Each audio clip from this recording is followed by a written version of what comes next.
Okay, this here is the drive up to the lot. You come through here, through the entrance, the gate. I won't bother to open it right now. You drive down the driveway where you find the name I gave the lot of 1,100 and some square meters in homage to a very distant ancestor, possibly, of mine. Here's the car that I use, daily use. The garage, as you can see, will later have a roof composed of vines and bougainvillea, all climbing up the post. I reckon as of next year I'll be able to cover the roof already. Again, bougainvillea and vines, an avocado tree down there at the back of the house, the lady of the house. Here we have a cherry tree planted that next year will probably start giving at least blossoms.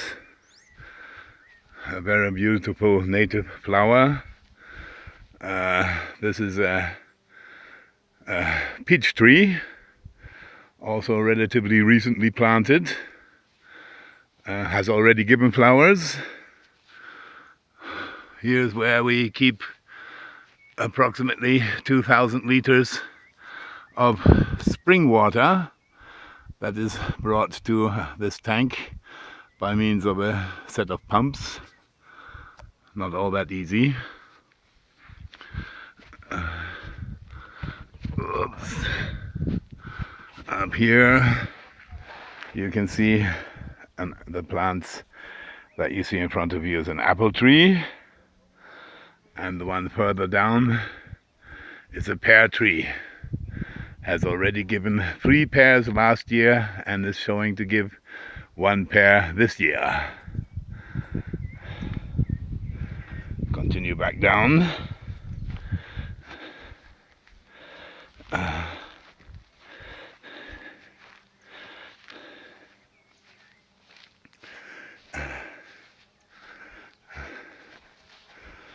There you already see my somewhat rustic staircase. Everything intentionally rustic.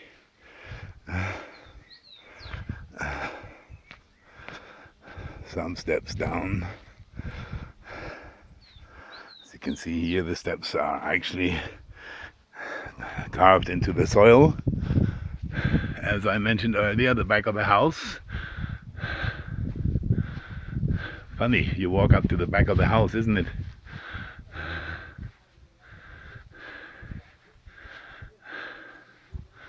All windows have a flower box for a vase.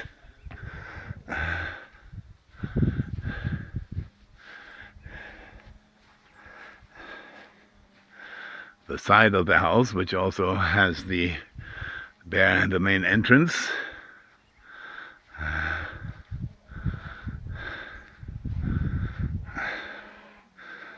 a place where the lady of the house and other people like to sit to take in some mountain sun.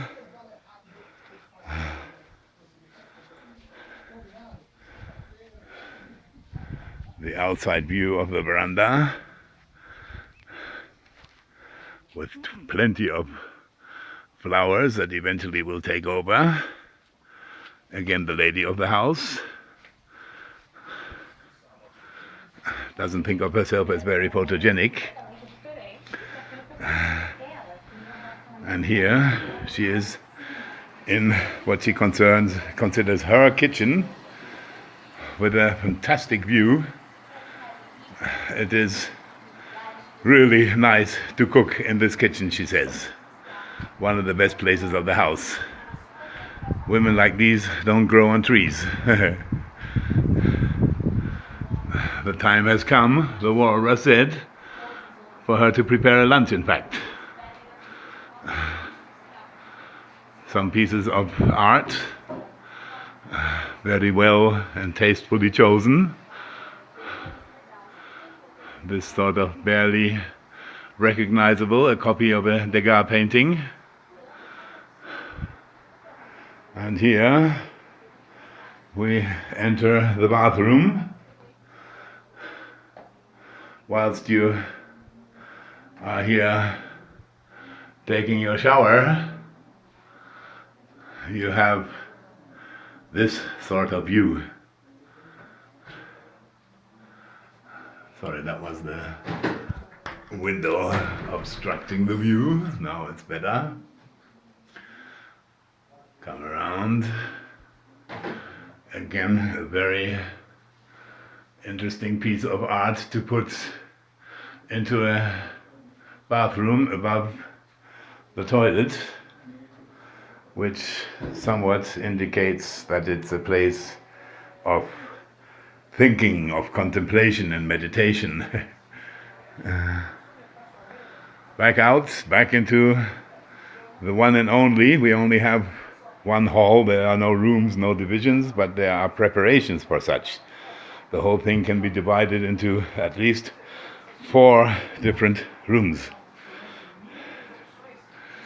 Here you have the decoration on top of a, I think, more than centenary walnut table with planks of walnut that nowadays would be worth a fortune. The winter and the summer taken care of by both heater, charcoal or wood heater, and a ventilator, very capable ventilator.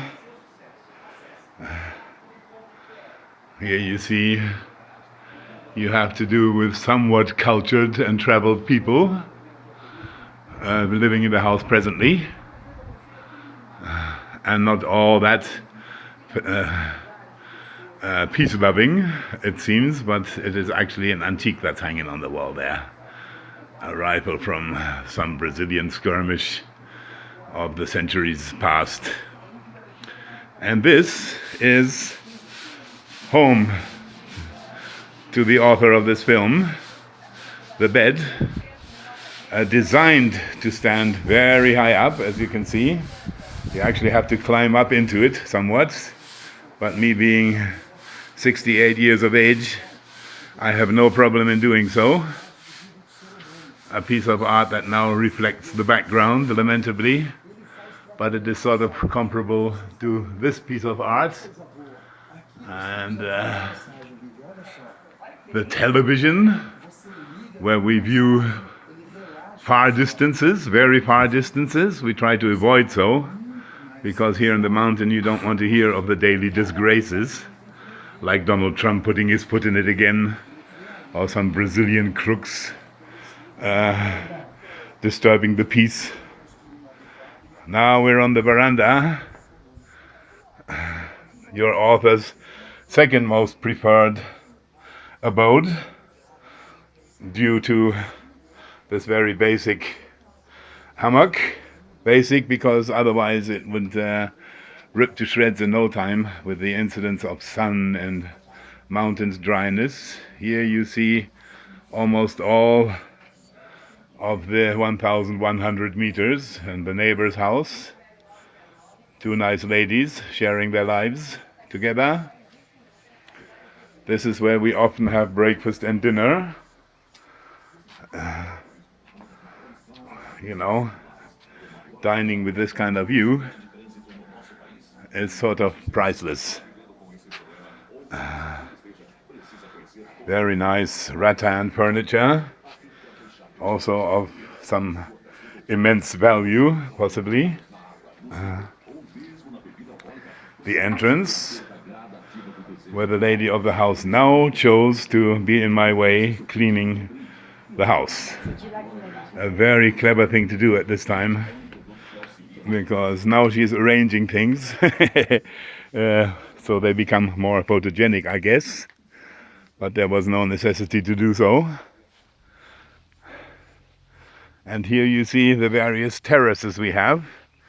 In front of me, ning tree, which is a Japanese tree, and it actually works as an insecticide. The tree in itself keeps bugs and flies and mosquitoes away, and then its sap, boiled down to an essence, is a very effective natural way to combat all kinds of creatures. The only ones who don't really die of it, let's say respond to it negatively, are ants. Ants, you have to choose another way of controlling. The neem tree, followed by a small papaya. Papayas grow very quickly, so you may assume that at the most 2 years from now it'll start giving delicious papayas. Central American papayas, not the Brazilian version, which is called mamão, which is sort of an immense papaya and somewhat more tasty than the Central American version. This is Artimonia tree. Artimonia, from what I know, is a somewhat exotic fruit that is very much to the author's liking. A mango tree developing. They take some time. And then here we have a lime tree and an orange tree. Down here I started a kind of garden, but there's a bird here that attacks sort of garden vegetables, like what would you call those? In the beach. I only know the Brazilian names now. I'll talk about that later. So here we have chouchou that grows. That is from here, so it is not affected by this predatory bird, predatory vegetarian. And there we have something that could be whatever in the future, either watermelon or melons or even cucumber. We don't know yet what it'll be, because it's sort of arose spontaneously. We don't even know where from. And there are some more chouchou. In the future, we'll take better care of this garden. Down there, beside a very strange native tree, a jungle tree in fact. Without the protection of the jungle, it develops actually quite well. And the one below is a tangerine tree. We continue, nearly closing a circle of our 1,100 and some meters. Another avocado tree, very soon to give avocados, I should think. Just pushing it out of my way a little. And here we have another tangerine growing, but they take their time too. And onward, Christian soldiers. We come to a very interesting sort of berry. That berry bush there, if I'm not mistaken, it's called Cialis. P-S-Y, and so far and so on. And this here is a pitanga tree, which gives a fruit not unlike our European cherries. Pitanga, I consider it more delicious, more acidy than a cherry. And this one here is actually planted from out of nature. So it's not a sort of industrialized seed that gave origin to it. Now I'll show you the Cialis. Cialis is a fruit that grows inside a husk that supposedly protects it. And then you have the husk, and inside the husk is this juicy, acidy fruit, which I have now eaten. Show you the fruit. See, that's the fruit, and it is delicious. This soon concludes. I just took a little crash here. Our tour of the dwelling, the bathroom from the outside, veranda from the outside, the vegetation, very beautiful year-long flowers.